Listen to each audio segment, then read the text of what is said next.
오늘도 제가 사정이 있어서 미리 녹화를 시작을 합니다.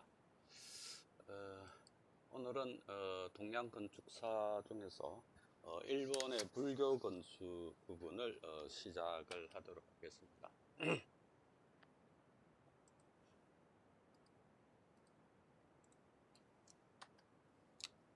일본 불교 건축이 시작된 것은 6세기 우리나라 백제로부터 공식으로 불교가 전래가 됩니다. 그러면서 뭐 불경 이런 것은 물론이고 그 불사와 관련된 장인들, 그 다음에 사찰을 짓는 장인들, 이런 사람들이 건너와서 그 기술을 일본에게 전해줍니다. 그 다음 이 시기에 아마 동양삼국이 거의 공통된 그런 성향인데, 국가가 나서서 다수의 사원을 건립하면서 불교 건축이 일본에 태동이 됩니다. 종교 건축으로서 불교 건축의 성격을 잠깐 요약해 말씀을 드리면은, 이 디자인의 기술 이런 것들이 타유형의 건축을 선도하는 위치에 섭니다. 그 다음에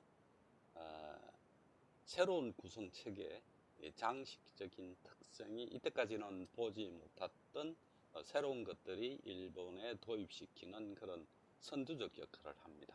그래서 일본 예술의 전반에 걸쳐서 평가해 볼 때 가장 탑에 위치해 있는 그런 성격을 가지고 있습니다.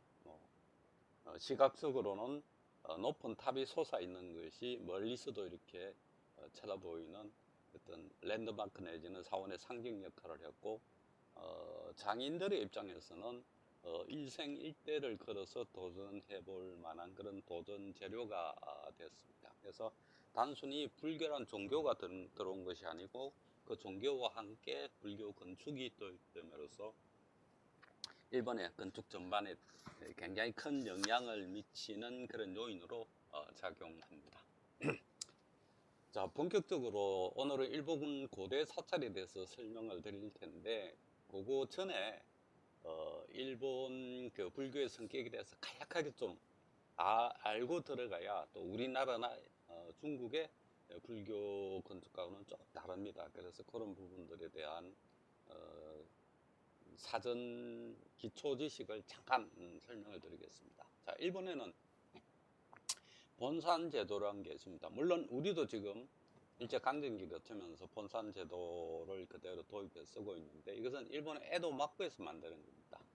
종파 내에서 제일 헤드가 되는 본산을 지정하고 거기에 소속된 말사, 이런 개념으로 정리를 합니다. 이렇게 함으로써 사찰의 그 종파 내에서 이 관리가 가능하도록 하는 그런 일종의 관리 제도를 씁니다.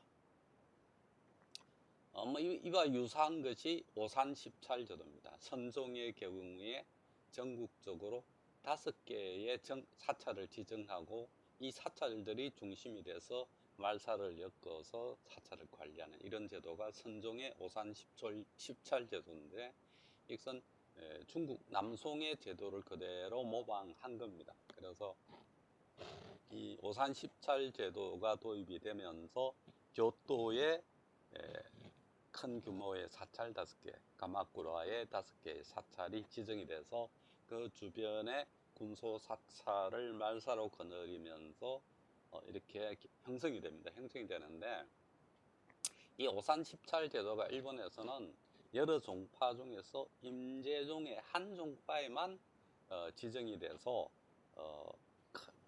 이 임제종 외에는 그렇게 영향을 미칠 수가 없었습니다. 어쨌든 본산 제도가 시행이 됐고요. 그 다음에 이제 일본에서는 문적 사원이라는 게 있습니다. 이게 뭐냐면은 뭐 우리나라에도 유사한 개념이 있긴 한데, 일본의 황족이나 귀족 등 사회적 지위가 높은 사람이 사찰 건립의 후원자로만 이렇게 행시하는 것이 아니고 사원의 주지가 됩니다. 그래서 이런 사원은 굉장히 사회적으로 격이 높죠. 그 헤이안 시대 같은 경우는 일본의 천황이 은퇴를 하고서 상황 역할을 하는 경우가 있었습니다. 이런 경우에 사찰에 소속이 돼서 주지가 되면서 자기를 또 법방이라고 칭하는 뭐 그런 예도 있었습니다. 그래서 문적 사원이란 게 예를 들어서 우리의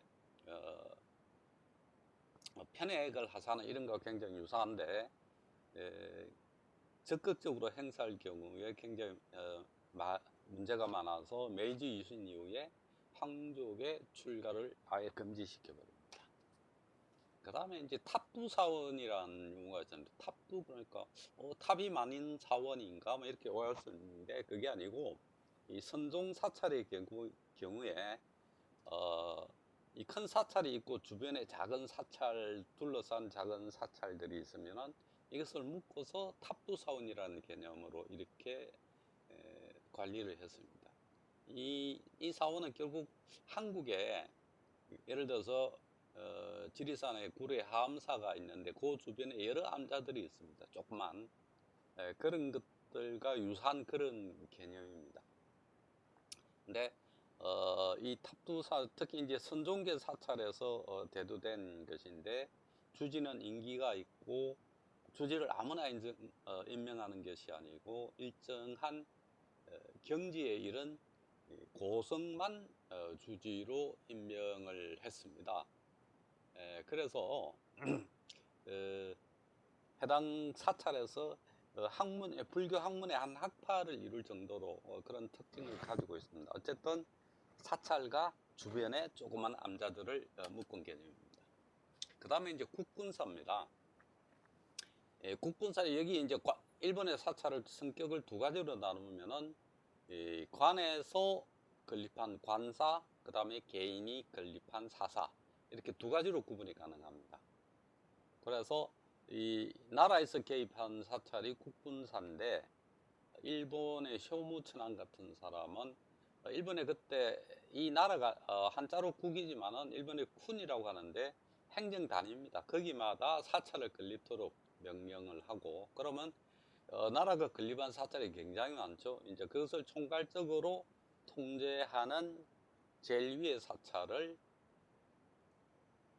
교토의 동대사로 임명을 합니다. 그래서 이 나라에서 만든 사찰을 국군사라는 개념으로 하는데 그게 가장 우두머리가 도다이지 소위 동대사입니다. 그 다음에 치권사입니다. 이거는 뭐냐면은 천황이 발언을 해서 건립한 사찰. 그래서 이런 사찰에는 현판을 하사합니다. 마치 우리 한국 유교 건축의 사액선과 유사한 그런 개념입니다. 이런 사찰들은 황실 혹은 국가로부터 후원을 받기 때문에 큰 규모의 사찰로 또 성장할 수가 있습니다. 그 다음에 일본 사찰의 가람에 대해서 우리는 선종이 도입이 되면서 고대의 도심에 있던 평지 사찰들이 거의 대부분 산지로 들어가 버리고 도심의 사찰은 거의 남아있지 않습니다. 그러나 일본은 거꾸로 아직 평지에 만들어진 사원들이 대부분입니다. 평지 사원의 장점은 일반인이 접하기 쉽다는 거죠. 우리는 지금 산사에 가려면 일부러 시간을 내서 먼 거리를 가야 되지만 일본에서는 선종이 도입됨에도 불구하고 평지가람이 대부분입니다. 평지가람이 대부분이라는 이야기는 일본 가람 배치의 주된 유형이 우리 산지 사찰하고는 다르다는 겁니다. 물론 일본에도 산지 사찰이 있긴 합니다. 이런 것들이 대부분 본산 이상의 대규모 사찰들이 그렇습니다. 자, 일본 사찰 내 건물에 대해서 개략적으로 소개를 드리면 사찰 내에는 불정 같은 신앙 공간이 필요하고 또 수행하는 공간이 필요하고 생활하는 공간이 필요합니다. 기본적으로 일본 사찰의 신행 공간에서 우리하고 조금 다른 점은 한국이나 중국에서는 소유경전에 따라서 대웅전, 대적강전, 오타가 났네요. 극락전 같은 이름으로 여러 불전들이 있습니다. 그러나 일본에서는 오히려 본당이란 용어를 많이 씁니다. 거의 대부분. 그 다음에 검당 혹은 불전이라는 용어를 쓰기도 합니다. 어쨌든 우리보다는 본당이란 용어를 많이 쓴다. 그 다음에 금당, 후군, 불전. 그 다음에 이제 본단의 공간을 내외진 두 개 공간으로 구분합니다. 이거는 뭐냐면은 이게 굉장히 중요한 이야기입니다. 자, 평면이 이렇게 있으면은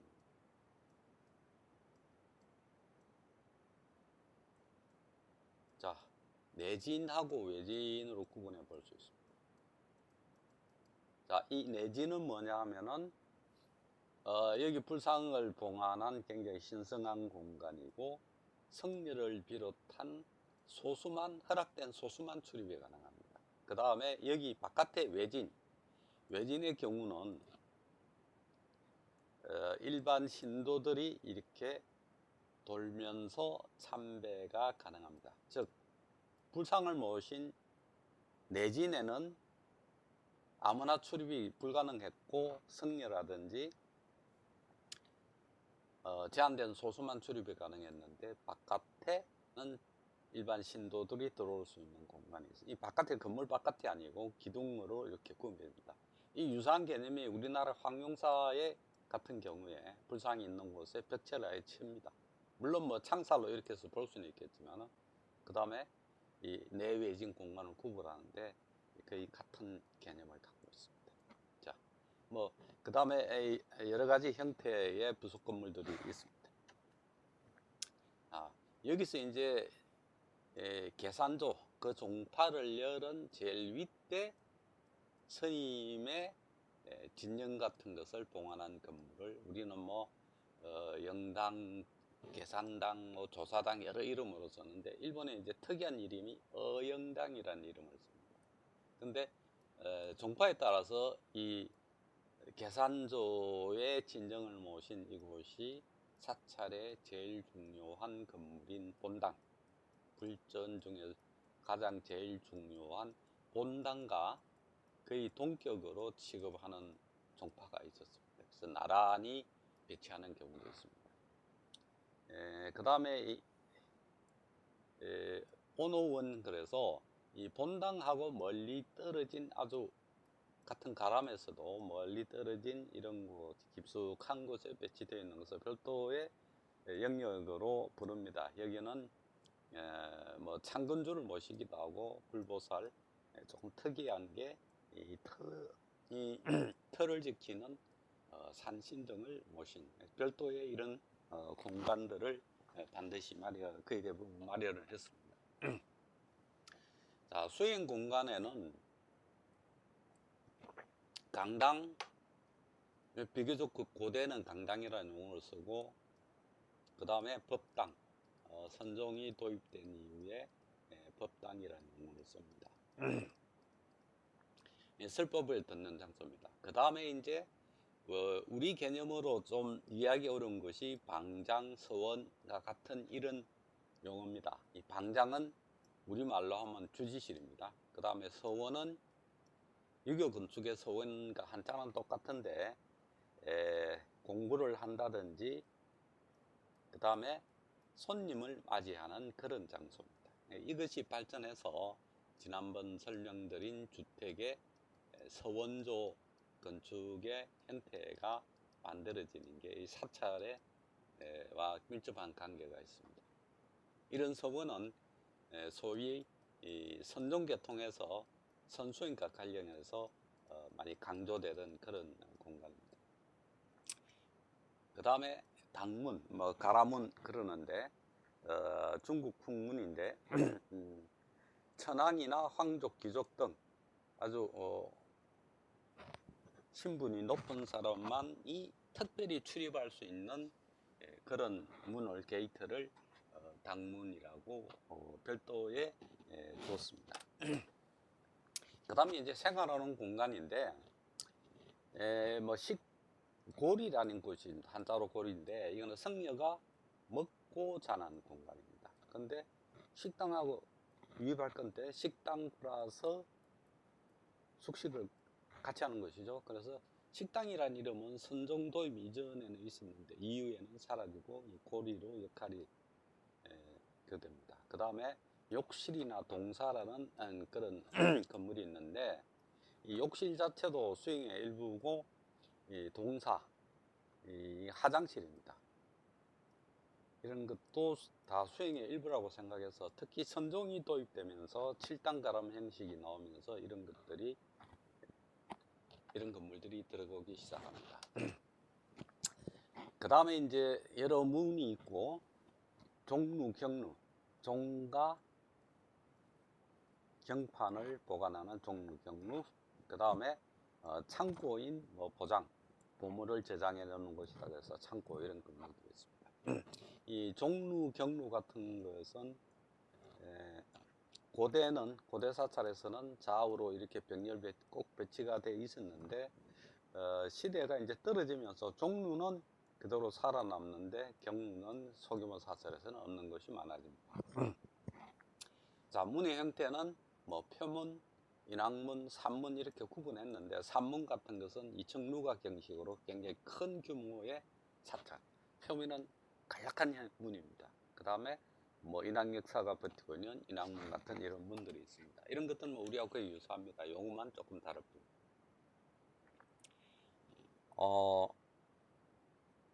이제 고대 가람에 대해서 설명을 드리면은, 잠깐만요. 자, 요거를 먼저 하겠습니다. 고대 가람에 대해서 설명을 드리면은, 자, 아스카의 비조사라는 사찰을 건립을 하고, 그 다음에 사천왕사, 법융사, 천원사, 약사사, 항복사, 아까 나라에서 건립한 관이 개입한 사찰을 총틀어서 관리하는 총국궁사의 역할로 동대사가 만들어집니다. 그래서 우리가 한 번 정도는 이름을 들어봤을 만한 사찰들이 이 6세기에서 8세기에 걸쳐서, 6세기 백제로부터 불교가 도입된 이후에 한 200년에 걸쳐서 중요한 사찰, 고대 사찰들이 이 시기에 다 건립이 됩니다.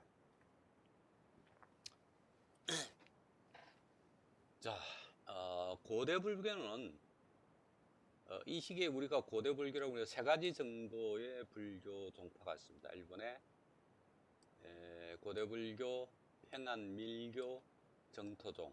이 고대 불교는 뭐 일명 나라 불교라고 하기도 합니다. 나라 시대까지의 불교를 고대 불교라고 하는데, 이것은 주로 사찰들이 평지에 입지를 합니다. 탑, 금당, 강당. 우리가 익히 알고 있는 중축선상에 이렇게 배치되는 그런 스타일입니다. 그 다음에 해안 불교는 평안시대를 해안시대를 가는데, 일본에는 일본도 그렇고 우리나라도 사천왕사 같은데 뭐 문두루 비법을 시행해서 중국의 침입을 물리치고 하는, 그때 이제 밀교가 나오는데, 같이 밀교가 도입됐는데 밀교의 성격이 좀 다르고, 일본에는 보다 밀교의 영향력이 강합니다. 그래서 여러 가지 우리하고 좀 차이들이 있는데, 일본의 밀교가 들어오면서 산사로 들어갑니다. 산림에 들어가서 산으로 들어가면 형제 입장에 비해서 부지에 여유가 적기 때문에 전통적인 이런 중축선을 중심으로 한 이런 가람 배치에 그것들이 불가능합니다. 그 다음에 이제 만다라라 그래서 불교적 우주관을 가리키는 중앙에 비로자나불이 있고 여러 불보살들이 있는 이런 그런 세계관을 불교 배치해서 불교에서 표현을 합니다. 그 다음에 정토종 같은 경우는 이 나라 시대의 불교 외에 정토종도 역시 좌우대칭을 벗어나기 시작합니다. 그래서 이 정토종에서 가장 중요한 것은, 이 왜 정토종이 생기냐면은 석가모니 부처가 돌아가신 후 1500년 이후에 말법 시대가 와서 세상이 망한다, 이렇게 그런 이야기가 있는데, 이 시기가 그때쯤 되었습니다. 그래서 말법 사상이 유행을 하는데, 그것을 벗어나서 극락세계에 나고자 하는 그런 염원에서 극락세계의 주부처인 아미타부를 열심히 염원하는 그런 불교의 종파가 이제 정토종입니다. 그래서 아미타당을 건립하면서, 이 역시 나라 시대 불교에 비해서 해안 밀교하고 정토종은 자유스러운 그런 배치를 만들어 나갑니다. 특히 이 극락세계에 관련돼서 여기는 지난번 조경에서 설명을 드렸듯이 구품영지를 상징하는 연못이 만들어지면서 정토식 정원이 같이 유행을 하게 됩니다. 자, 소위 나라시대 불교의 고대 불교라고 이르는 남대문이 있고 금당이 있습니다. 그 다음에 강당입니다. 뒤에 식당이 있는, 어쨌든 중축선상으로 대문과 금당과 강당이 이렇게 서 있는 형식의 이 고대 불교의 전형적 가람 배치의 모습이었다면은 평안시대 밀교, 해안교 밀교와 제호사란 절이 있는데 제호사는 밑에도 영역이 조성이 되어 있고 위에도 하나의 영역이 조성이 되어 있습니다. 그 위쪽을 상제호라고 그렇게 부르는데 여기는 조금 전에서 보신 중축선을 중심으로서 해서 질서정연한 배치가 아니고 산 위로 올라와 있기 때문에 여기는 굉장히 자유스러운 배치를 하고 있습니다. 그 다음에 명칭에도 보면은 뭐 예륜당이라든지 일반 거기에서 쓰지 않은 것을 밀교적 성격을 나타내는 그런 이름들이 붙습니다. 그 다음에 이제 이 정토종의 한 그거인 평동은 봉황당인데 이렇게 연지, 구품연지를 상징하는 연지가 마련되어 있고 이런 배치들이 일간단 배치가 아닙니다. 정토원, 채성원, 뭐 부동당이란 이런 명칭, 또 서원, 특히 이 경우는 귀족의 별장을 이렇게 개조를 했기 때문에 굉장히 자유스러운 그런 배치를 하고 있습니다. 아미타당이 여기에 있고 여기는 별도로 동황당이란 그런 건물을 만듭니다. 그래서 배치가 굉장히 자유스러워집니다. 자, 나라 시대는 불교가 이제 6세기경에서 한국에서 전래되고 또 중국 쪽에도 성리들이 왔다 갔다 하면서 영향을 받기 시작합니다. 이때는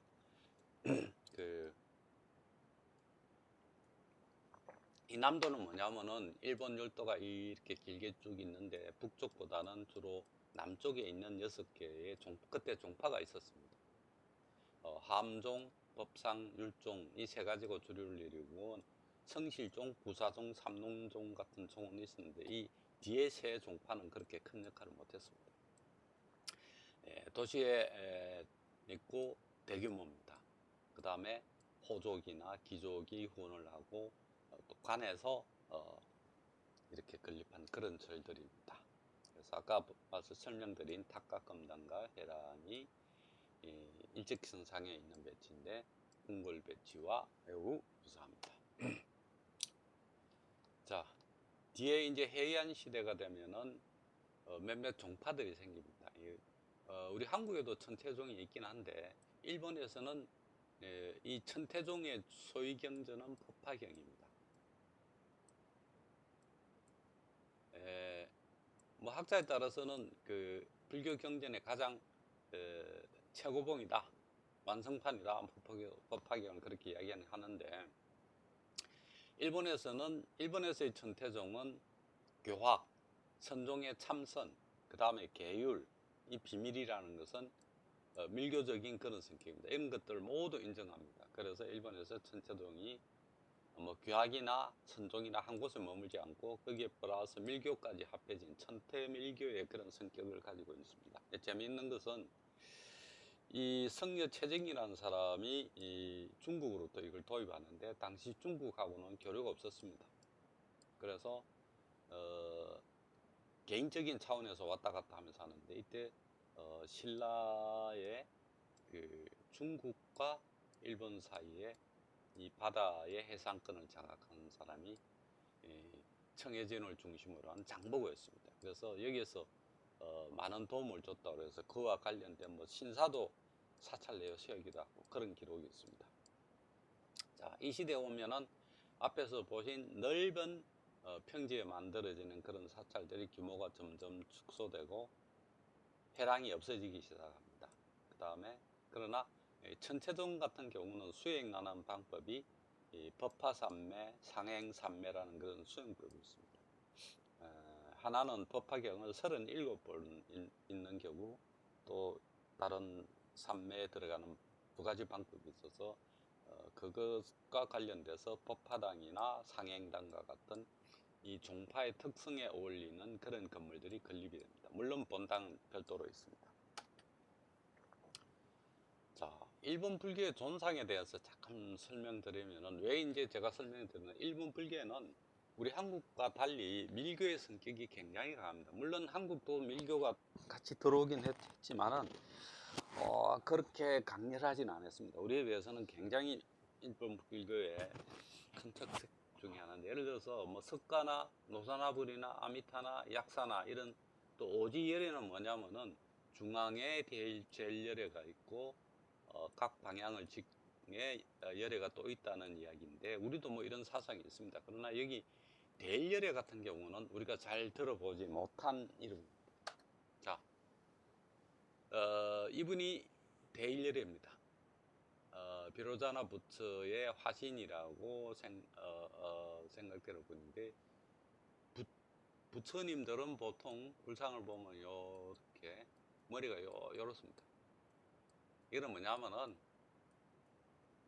석가모니 부처님이 곱슬머리였다는 이야기입니다. 그것을 이제 이렇게 표현을 한 건데, 이런 나발이란 게 있는데, 그리고 다른 보살들은 이런 관을 쓰고 있습니다. 그러나 부처 중에서 유일하게 관을 쓴 분이 이분입니다. 대열에 뭐 빛의 화신이라고 그러는. 보살 같은 경우도 지장, 미륵, 문수 쭉 우리가 다 알고 있는 분이, 예를 들어 허공장 보살 같은 것은 우주를 가득 채우는 지혜와 자비를 가지고 있다는 밀교에서 나오는 그런 보살입니다. 밀교 경전에. 그래서 요거는 동대사에 있는 좌우의 협시 중에 하나로 있는 허공장 보살입니다. 허공과 같이 강활한 지혜의 자비를 가지고 있으니까 얼마나 능력이 있는, 그래서 중생을 구제할 수 있는 이 밀교와 관련된, 그래서 명칭이나 이런 것들이 우리나라에서 쓰지 않은 이런 것들이 굉장히 많습니다. 뭐 관음보살 같은 경우도 쭉 뭐 우리 11면 관음 같은 것은 석굴암에 머리가 11개 있는 부처님, 천수관음은 1000개 손이 있습니다. 그 다음에 성관음은 말을 하면 어디서라도 다 그걸 듣습니다. 뭐 이런 관음을 쭉 우리가 다 쓰는 관음들인데, 여기 마두관음이라고 있습니다. 마두는 말머리입니다. 글자 그대로 축생계의 중생을 보살피는 관음보살을 마두관음이라고 하고, 이제 이 원래 관음보살이 한 분인데 많은 중생, 축생 뭐 이런 사람, 이런 것들을 구제하려다 보니까 여러 가지 화신들을 다 만들어냅니다. 이 만들어내는 게 대성불교에서 이제 이런 개념들이 생기는데, 거기에 따라서 자, 1000개 손이 있으니까 도와주는데 1000사람 한꺼번에 할 수 있겠죠. 이런 식의 개념으로 이제 화신들을 만들어내는데, 마두관음은 축생, 불경견색관음에는 역시 이것도 밀교와 관련된데 인간계를 중생 보살피는 그런 관음입니다. 자, 여기 마두관음, 왜 마두관음? 굉장히 험상궂죠. 왜? 주로 축생을 담당하니까. 여기 머리에 보면은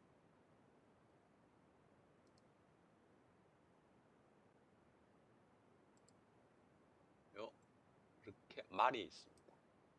얼굴이 굉장히 험상궂습니다. 이 특색입니다. 마두관음도 역시 일본 밀교나 이런 쪽 관련, 불경견색관음은 뭐냐, 이 견색이 뭐냐면은 여기 손에 이렇게 밧줄을 들고 있습니다. 그래서 새나 고기 같이 이런 것을 포획을 해서 구제를, 중생 구제를 하기 위한 그런 이런 고통받고 있는 것들을 이렇게 밧줄을 가지고 이렇게 포획을 해서 구제를 한다는 뭐 그런 개념인데, 이 불금견생관음도 우리나라에서는 잘 쓰지 않는 그런 관음입니다. 그 다음에 이제 명왕이라는 이름이 많이 나오는데, 명왕 자체도 부처의 화신입니다.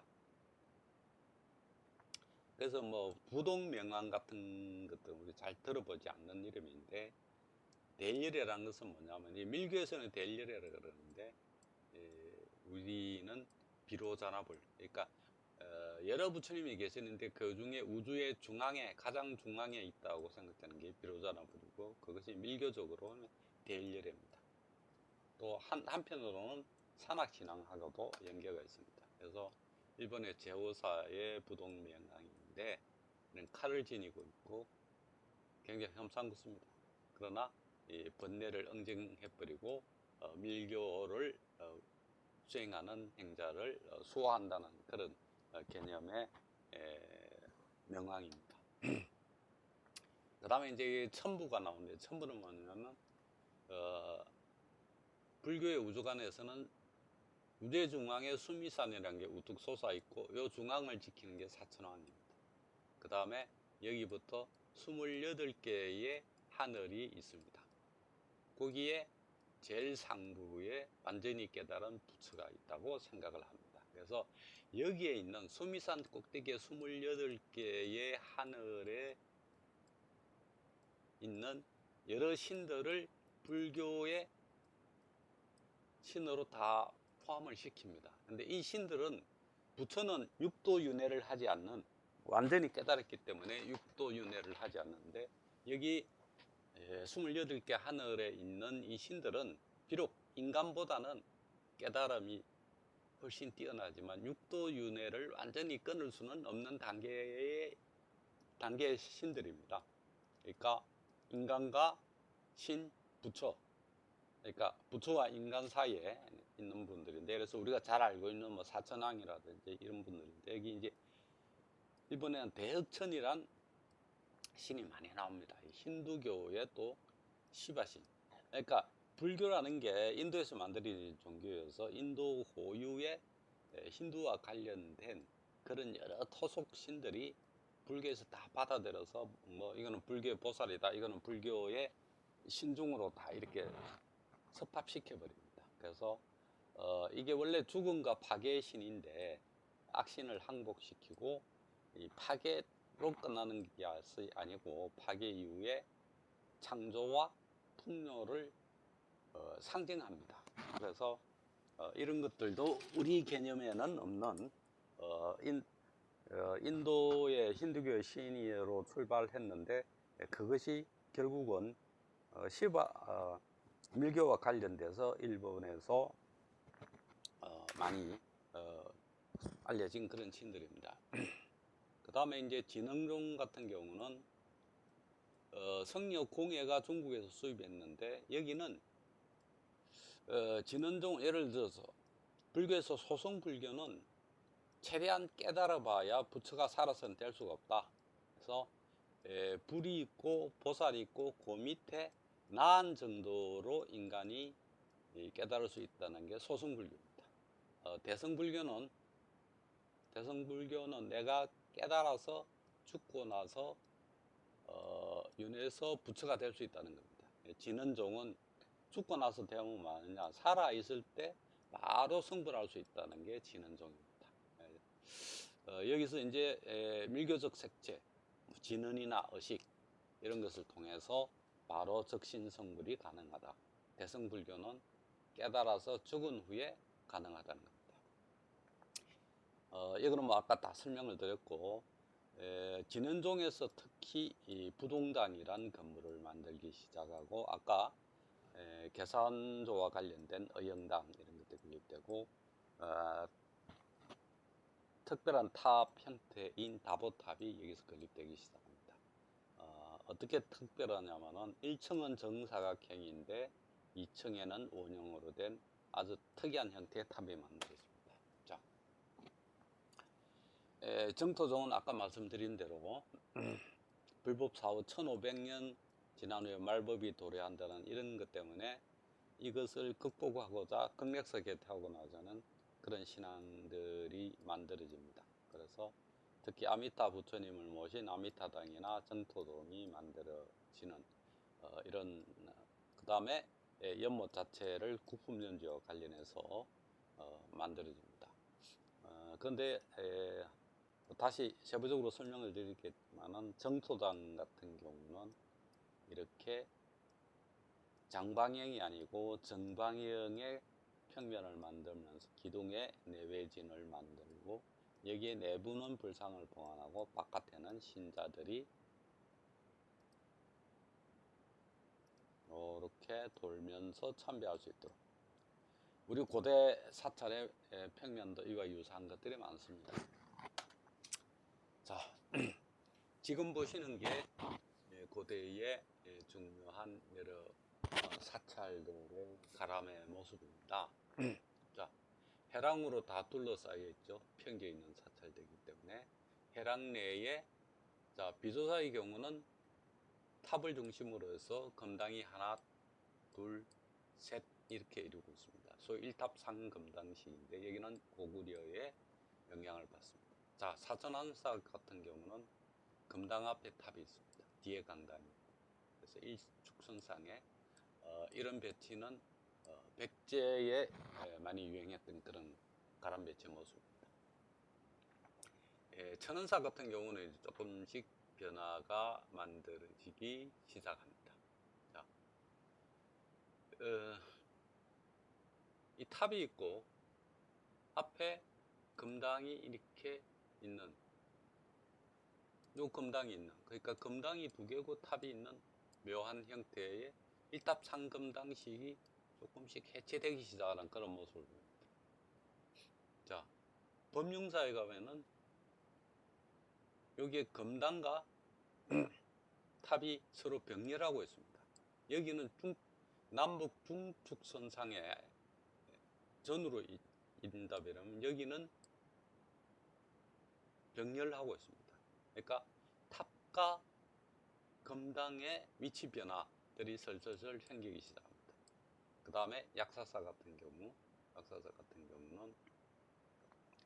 금당 앞에 탑의 쌍탑이 생기기 시작합니다. 소위 우리 통일신라식의 이런 가람 배치들이 만들어집니다.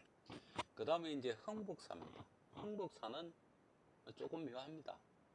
자, 여기가 중심 영역입니다. 중심 영역을 벗어난 곳에 금당이 있고 여기도 중심 영역을 벗어난 곳에 금당이 있고 금당이 있습니다. 금당이 3개 있긴 한데 주 영역 내를 벗어난 곳에 있는데 가장 놀라운 것은 탑이 자 이쪽에서는 그래도 앞 중심에 있습니다. 중심에 있는데 탑이 오른쪽 원으로 이렇게 바뀌집니다. 이야기는 뭐냐면은 자 이 비조사의 가람 배치나 사천왕사의 배치 좀 앞선 시기의 사찰들을 보면은 탑이 금당 앞쪽에 있습니다. 그만큼 탑의 중요성이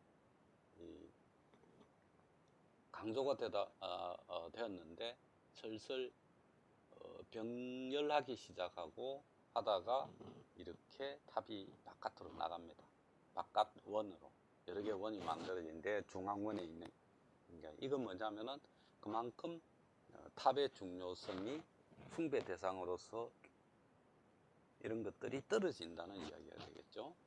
자, 마지막으로 동대사 같은 경우는 자, 금당이 여기에 있는데 쌍탑입니다. 즉 약사사에 배치하고 뭐 유사하다고 보이는데 이 탑이 별도의 원으로 분리된 중앙 영역에 있는 것이 아니고 그만큼 금당의 중요성이 탑보다는 커진다는 이야기입니다. 또 하나는 이렇게 여기에서 앞에서 보는 사찰들에 비해서 밑에 흥북사나 동대사 같은 경우는 규모가 커지다 보니까 중앙 하나의 원 외에 여러 개의 영역으로 이렇게 만들어지는 그건 당연히 사찰 규모가 커지면은 그런 것들을 수용할 수밖에 없겠죠. 자, 이제 사례 설명에 들어가겠습니다. 자, 비조사는 588년 부처의 사리를 백제로부터 헌납을 받습니다. 그래서 최초의 사찰 일본 최초의 사원으로 창건되기 시작하는데, 여기에 아까 말씀드린 뭐 조사공이라든지 이런 장인들이 백제에서 직접 와서 이것을 도와줍니다.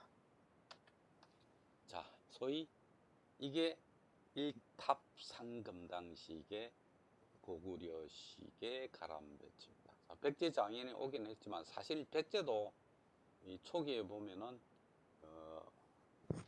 그 뿌리가 고구려죠. 어쨌든 이 일탑 추정 복원이긴 하지만은 발굴을 통해서 이런 가람배치가 확인이 됐습니다. 지금 현재는 남아 있는 사찰의 모습은 굉장히 축소된 그런 형태입니다. 평지에 만든 가라면은 앞쪽에 남문 중문이 있고, 그 다음에 중요한 영역을 이렇게 해랑으로 둘러쌉니다. 둘러싸는데 강당 같은 경우는 이렇게 독립되어 있기도 합니다. 그 다음에 탑이 있고 세 개의 금당이 이렇게 품자를 이루는 전형적 고구려식 가람배치입니다. 이제 지금 현재는 이렇게 굉장히 축소된 형태로 이렇게 남아 있습니다. 정면 상칸에 그런 모습인데, 여기에 아스카 데불은 일본의 중요 문화재로 지정되어 있는 그런. 그 다음에 여기 이제 성덕태자상을 이렇게 모셔놨는데, 일본 불교에서 이 사람은 일본의 불교를 제일 먼저 받아들인 사람입니다. 그래서 시대가 내려가면서 성덕태자가 뭐 보살의 화연으로 이렇게 칭송이 되면서 그것을 모신 상들을 사찰 내에 많이 이렇게 봉안을 합니다. 그 다음에 발굴을 통해서 이런 연화문, 뭐 백제하고 뭐 거의 닮아 보이기도 합니다만, 이런 선조는 오히려 고구려의 가람에서 나오는 그런 힘찬 이런 모습하고 많이 닮아 있습니다. 자, 이게 이제 일본에서 최초로 만들어진 불교 사찰이고, 이것과 관련해서 일본에서 이제 그 발굴을 하고 나서 복원할 건 하고, 그렇지 않은 것은 이렇게 현지의 자료관을 만들어서 전시하는 개념을 많이 쓰는데, 여기 이제 보시면은 이 붉은색으로 된 것은 새로운 나무로 가지고 엮은, 그 다음에 이 금게 보이는 게 요거는 이제 기둥이고, 기둥 상부고, 요 부분은 창호입니다. 그때 당시에는 창호지가 일반에 안 됐기 때문에 당연히 동국과 상국에서도 살대를 세우고 이렇게 뚫려 있는 이런 식의 창호를 씁니다. 이런 창호가 대략 고려 말 조선 초정대까지 동양상국에서 유행을 하는데, 뭐 사진이라든지 유물만 전시하는 게 아니고 출토된 것을 보존 처리를 해서 나무를 더 이상 삭지 않게 하면서 이렇게 그때 당시의 가구의 모습이 이랬다는 것을 추론할 수 있도록 내부에 이렇게 복원 모형을 제시하는 것이 일본에서 굉장히 일반화된 그런 방법입니다. 자, 약사사입니다. 680년에 왕후의 병을 낫도록 하는 염원에서 만들어진 낭실의 원찰인데, 소위 말하는 칠당가람배지, 선정도입과 함께 이야기되는 칠당가람배지. 이 칠당가람배지는 뭐냐면은, 예를 들어서 7개의 빌딩을 요렇게 배치하라, 그런 것이 이상적이라는 게 선종이 도입되면서 그된 칠당가람도입니다. 이게 이제 중국에도 많이 그거 하는데, 오히려 중국보다는 일본에서 많이 이걸 지킵니다. 최근에 이제 발굴 조사를 하고 복원 공사를 시행을 했습니다. 자, 뭐 고대 가람에서 전형적인 남문 중문이 있고, 금당, 대강당, 뒤에 식당이 일직선상에 있습니다. 그 다음에 양쪽에 동서 쌍탑이 이렇게 있고, 그 다음에 해랑으로 둘러쳐 있는 이런 모습입니다. 그 다음에 경루는 뭐 있고, 종루가 지금 현재 남아 있습니다. 그 다음에 이제 이 약사사 자체가 굉장히 커지면서 이 뒤쪽에 보면은 현장 삼장문이라는 그런 별도의 원으로 이렇게 해랑으로 둘러쳐진 에리아들이 이렇게 만들어집니다. 자, 현재의 회랑이라든지 여기 오른쪽에 있는 까맣게 보이는 요 탑은 과거에 쭉 내려오던 탑이고, 이 왼쪽에 있는 탑은, 마주보는 왼쪽에 있는 탑은 최근에 복원한 탑입니다. 해랑도 이제 최근에 복원을 했고, 요 뒤쪽에 금당이나 강당들도 복원한 겁니다. 지금 앞에서 보시는 게, 앞에 보이는 게 금당입니다. 금당이 중층에, 자, 어깨가 하나, 지붕이 하나, 둘, 셋, 네 개라고 해서 4층이라고 보시면 안 됩니다. 1층의 이 부분과 이 부분은 소위 차양칸입니다. 그러니까 1층에 집이 이렇게 있는데 그것을 더 달아내서 이렇게 만든 차양을 가리는 그런 차양칸입니다. 고대에는 이런 차양칸들이 많고, 여기 탑에도 보시면은 이게 1, 2, 3, 일본에는 3층 탑이라 그러지 3중자로 씁니다. 거듭될 중자로 쓰는데, 여기 보이는 요런 지붕들이 역시 차양칸, 금당과 마찬가지로 요게 이제 복원된 해랑입니다. 일본의 단층이 붉은색 위주로만 이렇게 되어 있는 그런 단층이고, 아까 말씀드린 그런 창호지가 없는 살대로만 된 창호들입니다. 76년에 복원한 금당의 모습입니다. 자, 일본 사람들은 복원을 할 때 저는 한 3가지 정도가 크게 눈에 띄는 상황입니다.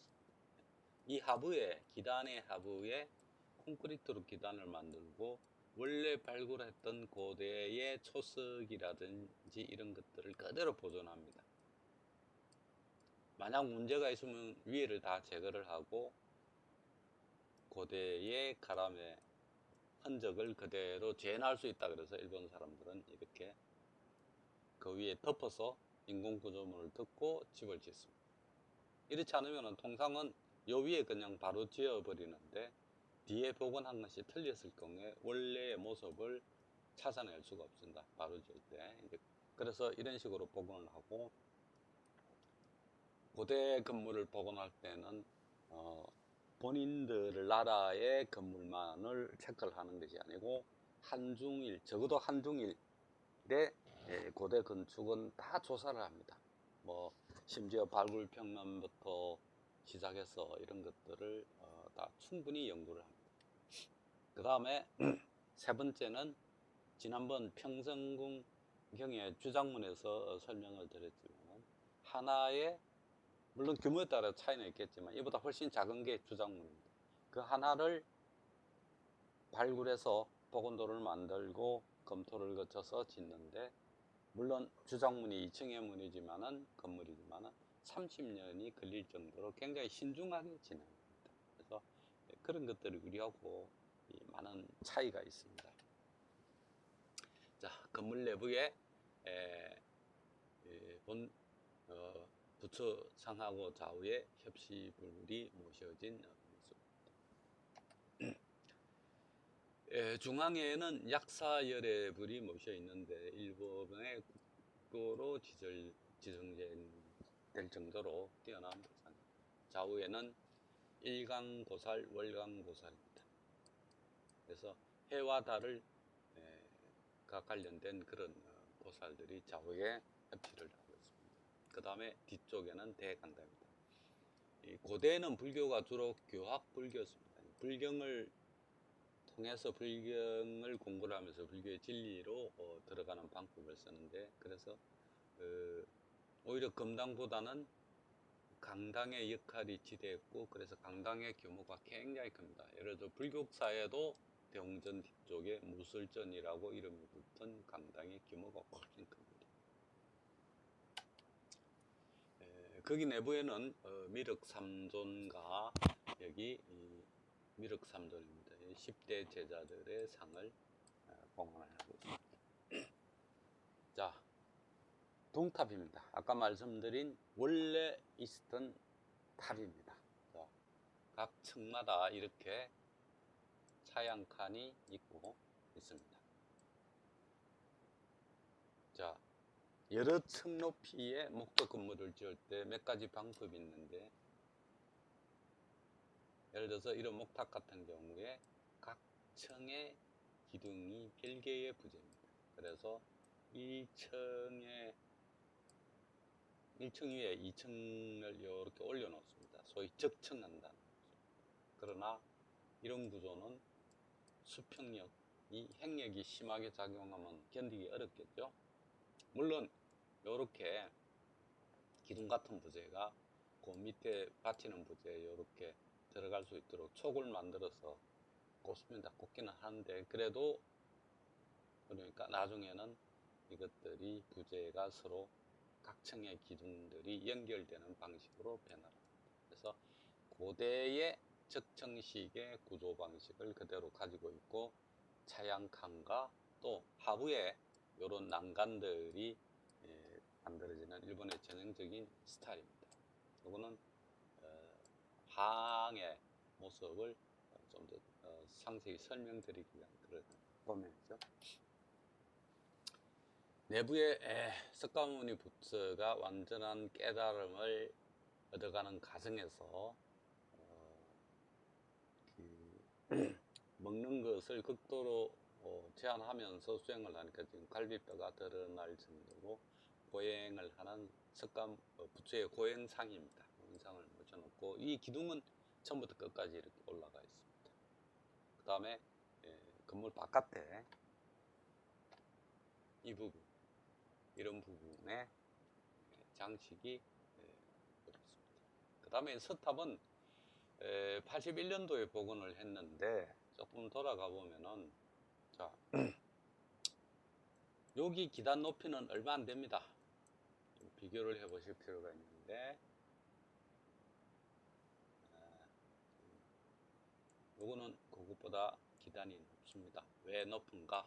아까 말씀드린 원래 유구를 보완하기 위해서 콘크리트로 이렇게 기단을 만들고 여기 공간을 둡니다. 그러다 보니까 예를 들어서 원래 기단이 이런 정도 높이였다가 이만큼 보호하기 위해서, 복원을 위해서 만들어진 그런 차이가 나타납니다. 형태는 옆에 탑이 있으니까 그 형태 그대로 갔으면 높이가 아까 기단만큼 이렇게 차이가 납니다. 자, 그 다음에 이제 사천왕사입니다. 우리 경주에도 똑같은 이름의 절이 있고, 이 사천왕이라는 것은 아까 말씀드린 불교의 우주관에서 우뚝 솟은 수미산의 중간 부분에서 동서남북을 지키는 신장입니다. 이 신장은 본래 인도 힌두교의 신이었습니다. 이것을 그대로 받아들여서 불법을 수호하는 그런 역할을 하는 것이 이제 사천왕입니다. 7세기에 창건됐다고 추정이 발굴들을 통해서 나오는 유물 이런 것들을 확인해 볼 때 그렇게 생각이 되는 절입니다. 여러 차례 화재가 있었고 또 2차 재던 때도 소실이 됐습니다. 그래서 50년대에 복원을 해서 발굴을 해서 60년대 복원을 시작합니다. 근데 다른 사찰과 달리 여기는 철근 콘크리트를 재료로 해서 복원을 합니다. 그러니까 일본의 전통 건축 자체가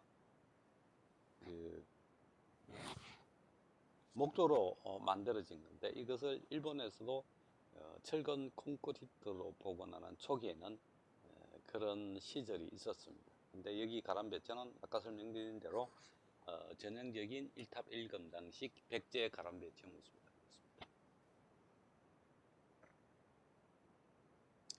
여기 중문이 있고 탑, 금당, 강당으로 배치되어 있습니다. 아까 같은 경우는 회랑이 요만치 있어서 강당이 밖으로 나간 경우도 있는데, 그건 아마 시대가 지나면서 변화가 생겼고, 이 시기만 해도 탑이 사찰 내에서 가장 중요한 그런 역할을 하고 있었던 거죠.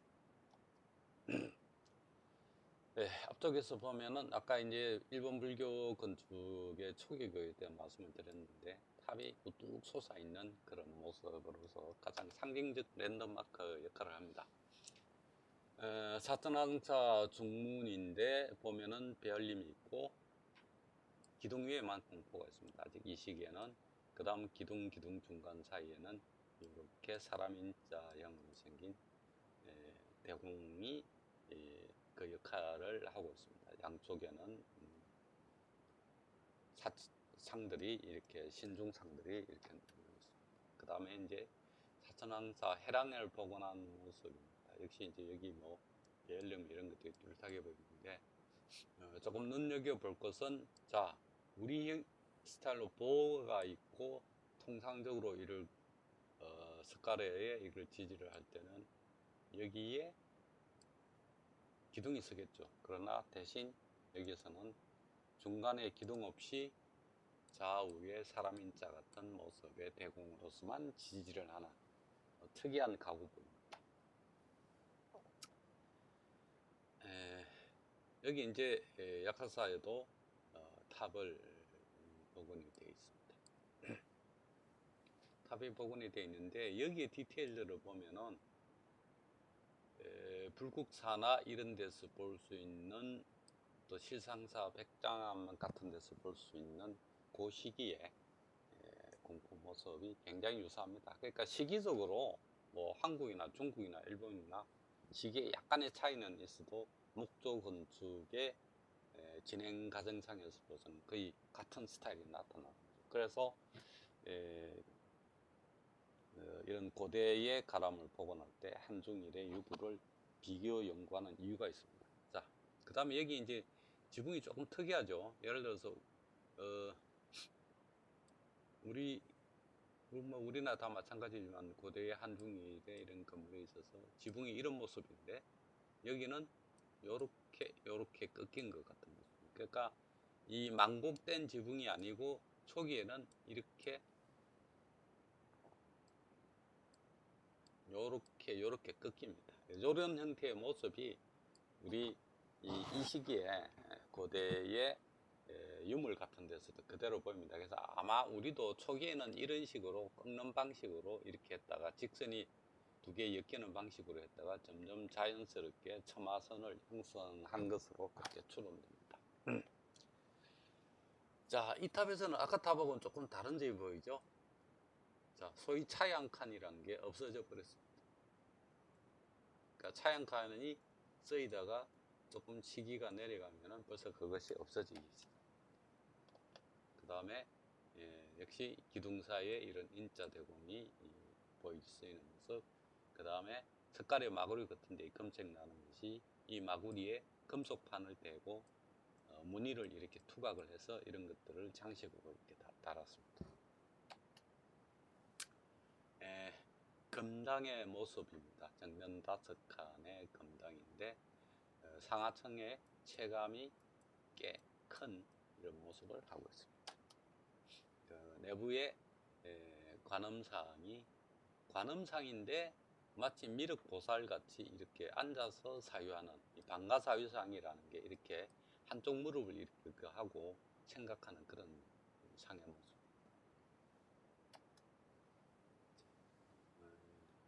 사천왕사의 뭐 해랑의 모습이고 뒷부분에 있는 강당입니다. 강당도 역시 요렇게 고대는 지붕 곡선이 이렇게 완만하게 만들어지지 않고 그러니까 꺾였다. 이런 것들은 이 정도 완만하게 만든다는 것은 기술적으로 이렇게 발전한 거죠. 건축 기술이.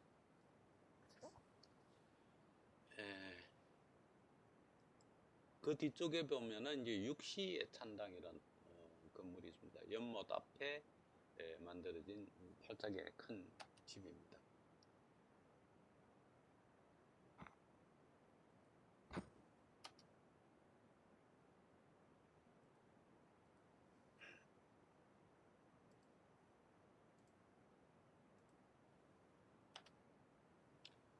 육시의 찬당이라는 이름이 붙어 있고 이 시기에 목조 공포들로 보면은 굉장히 간략한 그런 모습을 하고 있습니다. 안쪽에는 약사 열애상이 이렇게 모셔져 있고요. 뒤에 이제 종루. 지금 우리가 보는 종루하고는 모습은 좀 많이 다른데, 과거에는 종루 경류, 한쪽에는 경판을 이렇게 보관해 놓는 종루 경루가 같은 모습으로 좌우 양쪽에 있는데, 이런 스타일의 종루 경루가 존재했습니다. 검증사로 들어가면은 이게 너무 양이 많아져서 오늘은 일단 이번 것은 여기까지 하도록 하겠습니다.